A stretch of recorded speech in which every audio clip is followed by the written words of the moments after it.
This is the Arturia Minilab 3, and this is the Novation Launchkey Mini Mark IV. If you're trying to choose between these two, this video is going to help. I've done full reviews of both these keyboards already, but today I'm putting them side by side and we're going to go feature by feature. Let's get started. If you're looking for the best price for these keyboards, I'll add links below the video. Okay, both these keyboards have 25 velocity sensitive keys, but how do they feel? The Minilab 3 feels excellent. These are the best feeling keys of all mini controllers. I've tried them all.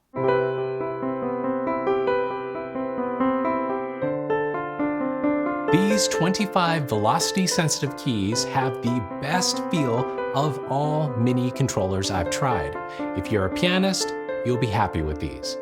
I've used these keys to come up with melodies I've ended up even using in my videos. They really invite creativity. Now, the Launchkey Mini Mark IV. This is where it doesn't shine. Novation calls these synth action keys. The keys aren't the best feature by far. Weight, bounce back, not so great. They just feel cheap and too springy. I wish they had improved them on the Mark IV. If you're looking for excellent key feel, the best of the best is the Arturia Minilab. All right, what about the pad feel? Well, the Minilab 3 has 8 velocity sensitive RGB lit pads. They feel slightly better than the outgoing model, but the difference is minimal. And at times I do have to tap a little harder to get some sound out of it. The Launchkey Mini pads are its strong point. I've always been a fan of pads on Novation gear. They're small, yes, but they have a good stiffness to them that makes finger drumming feel comfortable. The pads are velocity sensitive with poly aftertouch.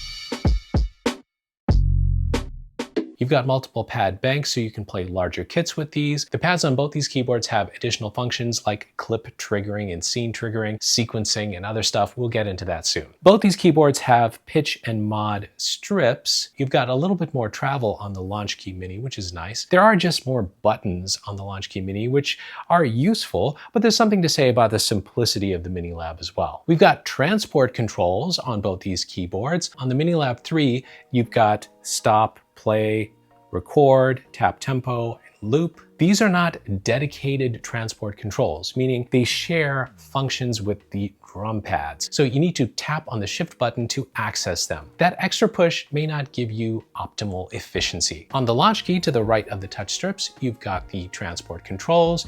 You don't get a lot here. You've got play and record, the most important. You also have a shift button here for some deeper functions as well. If you use Ableton Live, you can trigger clips and scenes with these. I'll get into that in a bit. How about tactile control? The Minilab 3 gives you 8 endless encoders and 4 faders, and a 9th knob for other functions. The knobs and faders feel great, tight and precise. They have a tighter turn feel with more resistance than the outgoing model of the Minilab, and when compared to some other keyboards. The Launchkey gives you 8 endless encoders. These are very small and a bit hard to handle compared to the nice spacing on the Minilab. These buttons on the right here help cycle through different functions for these encoders. No faders on the Launchkey, so you do get fewer controls, but if you think you'll be controlling multiple tracks with the Minilab faders, think again.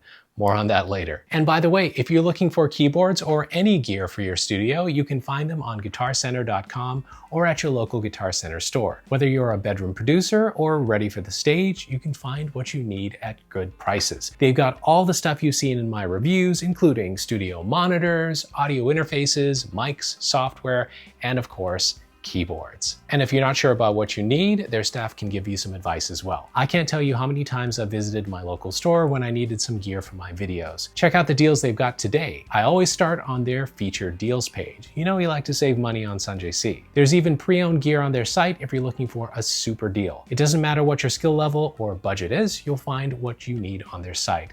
I'll add a link to Guitar Center below the video, and if you want to check out the gear I use in my studio, you'll find my top recommendations there as well. Thanks to Guitar Center for sponsoring this video, and let's get back to these keyboards. Now, you're getting these to control your DAW, have hands-on control of your virtual instruments, your mixer, and effects. So how well do these handle those functions? The Minilab 3 has DAW control for Ableton Live, FL Studio, Bitwig, Logic Pro, Reason, and also has the MCU standard. So this will work with pretty much any DAW out there. Press Shift and Program to activate the DAW mode, and you've got transport controls with the pads. In Ableton, you can use the knobs to control Ableton devices, which is huge, and you can see the selected device's name on the screen, which is awesome, so you know exactly what you're controlling. And when you turn a knob, the screen shows you the name of the parameter you're controlling and the unit of measure. This is done very nicely. The 4 faders control one track at a time. So fader 1 controls the current track's volume, 2 and 3 control the sends, and 4 controls the pan. In session view, scenes can be navigated with the black knob. Click the black knob in to trigger a scene. In arrangement view, the black knob navigates the timeline. For Logic Pro, the Minilab 3 gives you all the same transport controls, and it shows track names and plugin parameters on the screen. In FL Studio, you get similar features and screen feedback of preset names and plugin parameters. The Launchkey Mini has custom scripts for Ableton Live, Logic Pro, Cubase, Reason, and FL Studio. You can use the HUI protocol for Reaper, Pro Tools, and Studio One. For Ableton, of course, you've got transport controls, play, record, and you have capture MIDI with the shift button. The encoders control plugin parameters and the mixer. And you've got clip and scene launching, much nicer than the Minilab for Ableton Live. If you're using Ableton Live, the Launchkey does clip and scenes so well. You have access to more features because of the additional pads. Scene launching is a button right here. If you put the pads in mixer mode, you can use them to solo, mute, and arm tracks.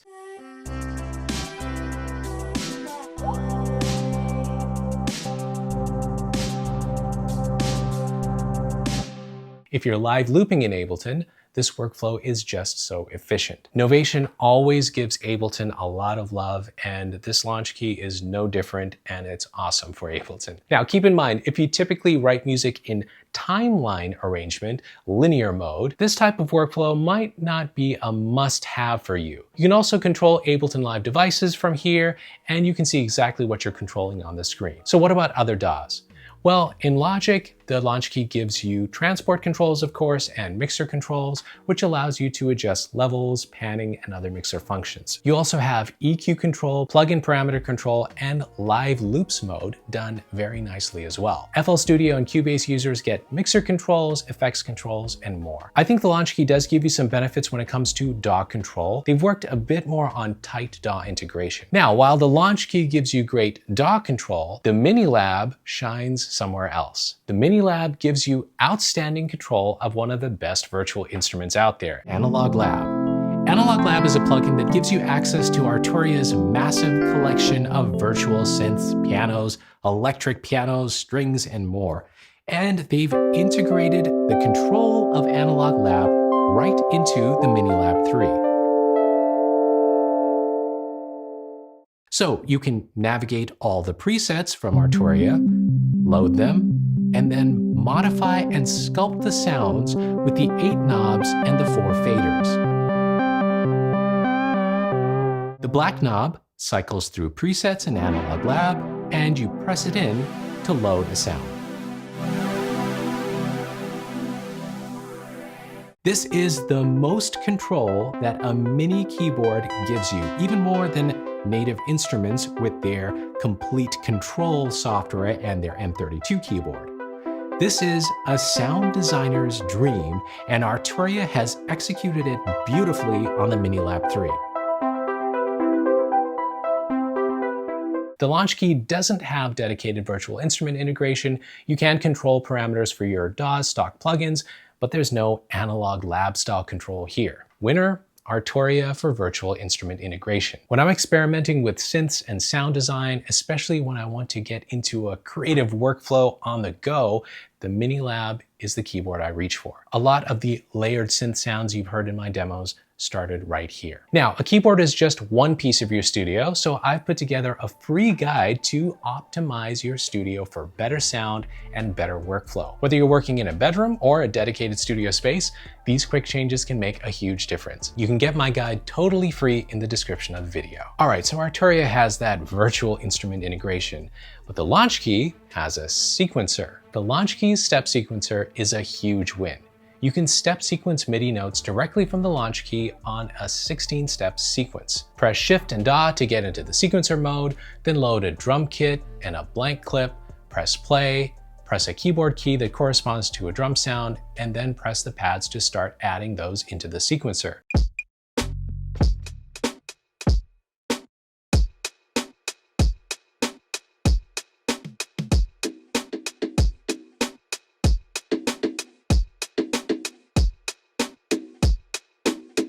You can also adjust velocity and length by holding one of the pads in the sequence and then moving the encoders. And you can even nudge the notes. You can also use the same sequencer features with melodies. If you have a longer clip, you can see additional sequence pages using the down arrow. Sequencing mode is really cool and it gives you a really nice way to create sequences for Ableton Live.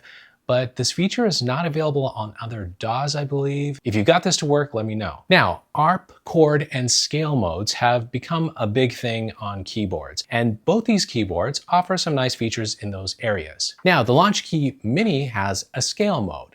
The Minilab does not. You can select from lots of scales such as major, minor, Dorian. There's lots of stuff here. The first encoder selects the root note, the second lets you choose the scale type, and the third adjusts the mode. There are 3 modes: snap to scale, filter out of scale, and easy scale. Snap to scale automatically adjusts notes, filter ignores out of scale notes, and easy scale maps the scales to the white keys only. Now, both keyboards have built-in arpeggiators. You activate the Minilab's arpeggiator, holding the shift button and a long press on the ARP pad. You get lots of options for the ARPs: mode, up and down, gate, rate, division, octave, even swing. The Launchkey has a very comprehensive ARP tool as well, and adds some interesting stuff like an ARP sequencer. You can adjust the tempo, sync to your DAW or MIDI clock, swing, rate, gate, modes like up and down, random. There's even a chord type where all notes play simultaneously on each step, and a strum mode that emulates the way chords are strummed on a guitar. You can use the modulation wheel to activate each note. Mutate and deviate creates rhythmic patterns by adding rests. ARP patterns let you use the pads as steps. You can add accents, ties, and ratchets. A lot of stuff available on the Launchkey. The chord mode on the Minilab 3 lets you play chords with single notes. You can create chords by long pressing, shift, and hold. The Launchkey has 3 main chord modes: chord map, user chord, and fixed chord. Chord map mode lets you select a scale and then gives you access to a range of chords that fit within that scale. So the chords are complementary. The Launchkey's pads are used to trigger these chords, and you can manipulate them further using the encoders to adjust parameters like chord spread and inversion. The first 2 encoders are called Adventure and Explore, and they pretty much just adjust the chord sets to change the complexity. This mode is great for experimenting with different harmonic ideas and discovering new progressions that you might not have thought of on your own. And the orange pads also change the way the chords are played. Hold down an orange pad and then keep pressing the blue chord, and you get some interesting variations in how the chord plays. User chord mode lets you assign custom chords to each pads. Fixed chord mode locks in a chord and transposes it across the keyboard. With either of these keyboards, you have some chord and ARP features you might like. I do enjoy the additional modes on the Launchkey. It really helps creativity, but for standard ARPs and chord features, you'd be happy with either one of these. Okay, so how about included software? The Minilab 3 comes with Ableton Live Lite, which is a beginner DAW if you don't have one already. You also get Analog Lab Intro, which is an excellent place to start exploring sound design with Artoria's incredible virtual instruments. They've also included the UVI Model D Grand Piano, Native Instruments, the Gentleman Upright Piano, and 2 months subscription to Loop Cloud. I should also mention that Artoria gives you a great way to customize your Minilab's controls with their own MIDI control software. The Launchkey Mini comes with some effects from Clevgrand, some G4 synths, and even an orchestral bundle from Orchestral Tools. You also get Ableton Live Lite. Nothing earth-shattering for the Launchkey. Artoria's package with Analog Lab is just a software and hardware package made in heaven. All right, what about build quality? Well, Artoria is known for excellent build quality. The Minilab 3 is on par with the last version's build quality. The previous model had a metal base, which I didn't think was necessary. The latest model has a plastic bottom, which feels pretty sturdy and reduces weight considerably. The Minilab 3 comes in 2 colors, the classic Arturia white and a black version as well. Arturia has included a 5-year warranty on the Minilab 3, so they really want to show you that they're standing behind their build quality. The Launchkey Mini is compact and lightweight, smaller than the Minilab.